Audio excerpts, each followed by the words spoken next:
सभ्यता इन्ने चिर तक संपूर्ण नहीं होंदी जिन्ने चिर तक ग्रां दी नाराएं कोला अस कोई सुहाग घोड़ियां गीतड़ू जां भाखां नहीं सुनचै।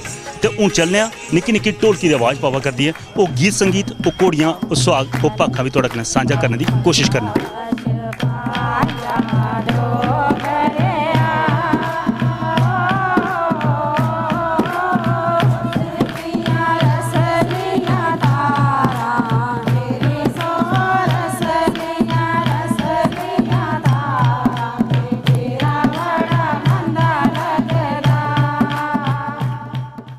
दोस्तों साड़ी डुग्गर संस्कृति दे विच मता गाने वाला गीत जिहड़ा है वो है दुआसी वाला गीत, खास करिए उन्हें फौजियों लिए जिहड़े फौजी घर बाहर चली जांदे नौकरी करने वास्ते ते घर उन्दियां जिहड़ियां नारां वो चेता करदियां ने पल्ला छपाइया डोगरिया वो गीत तुहाडे कन्नै सांझा कीता। हुण ग्रां दियां नारां बैठी दियां उंदे कन्नै गलकत करिए उंदे मना दी गल्लां भी तुहाडे तक पहुंचाने की कोशिश करना।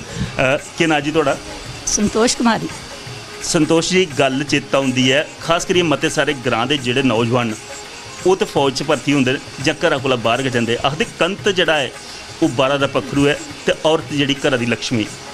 किन्ना मुश्किल हुंदा जिसलै पति बाहर होया कमाने जंदा ते औरत कियां अपना घर संभालदी है? औरत ही बड़ा मुश्किल होंदी है जिसलै घर संभालना, अपने बच्चे जो भी है सस्स सौहरा होए सारें दी मतलब उ'नें सेवा करनी पौंदी औरत वास्ते। औरत ने घर दा जेह्ड़ा निक्का मुट्टा ग्राएं च तुहानूं पता सारे कम्म होंदे न, गवां भी रक्खी दियां होंदियां, पानी भी लियाओ, सब काम करने पौंदे। उप्पर कंडी दा खेतर होवे ते आखदे उत्ते पानी होंदा गै नहीं जी, ते उ'नें दूरा ही पानी लियाने पौंदा। फिर सारे कम्म उसी औरत ही करने पौंदा। जे बच्चे निक्के निक्के तां उ'नें ही पालने पौंदा है ते आदमी दी फिर जात ते आंदी उसलै आंदी नहीं जेह्ड़े दूर गेदे आंदी बिल्कुल आंदी है। एक गल है पहले तो समा हाँ जिसलै कुतै लिख चिट्ठियां भेजदे हे बाहर, पर अज्ज चिट्ठियां आह्ला कम्म मुक्की दा हुण कन्नै गै संचार ने तरक्की कीती, टैलीफोन हत्था च है, वीडियो कॉल भी हो जांदी है। पर ओहदे गल्लें च मतियां सारियां गल्लां जेह्ड़ी चेता आउंदियां ने गल्लां कोई कम्मा दी नहीं होंदियां। सिर्फ गल के जंदी है पति बाहर देश की रक्षा वास्ते खड़ोते दा ते पत्नी आखदी मेरी सस्सू ने फलानी गल आंदी जां फलानी चीज़ आखी है, ओके लामे जंदे ने। क्या ऐसियां गल्लां अपने पति कन्नै सांझी करनी चाहिए? करनी नहीं चाहिए ऐसी गल आखनी कि ओह् दूर होंदे न गेदे, उ'नेंगी उं'दे वास्ते माँ प्यो भी एक बराबर होंदे ते स्त्री भी एक बराबर है जनानी है ते करनी, लेकिन जनानियां करदियां हैं। बच्चे गी ऐसे संस्कार देने चाहिए पे अपनी उस जनानी दी भी सुन लै लेकिन माँ प्यो नहीं उन्हें भुलना चाहिए अपनी।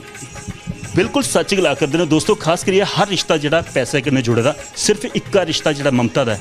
पैसे कन्नै जुड़े दे रिश्ते प कन्नै भैन, प कन्नै भरा, प कन्नै प्यो, प कन्नै पुत्र, प कन्नै पत्नी ते प कन्नै पति।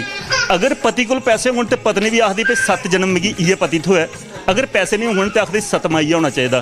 पर जिहड़ा इक्कै रिश्ता है वो है ममता दा। जिहड़ा पुत्र किन्या भी हो मां कदें नहीं आखू मेरा पुत्र माड़ा है, पर पुत्र जिसलै कुसा दा बगाना हो जांदा ब्याह हुंदा ते फिर पुत्र आखदे भाई नोट बनाया ते गया, पुत्र ब्याया ते गया।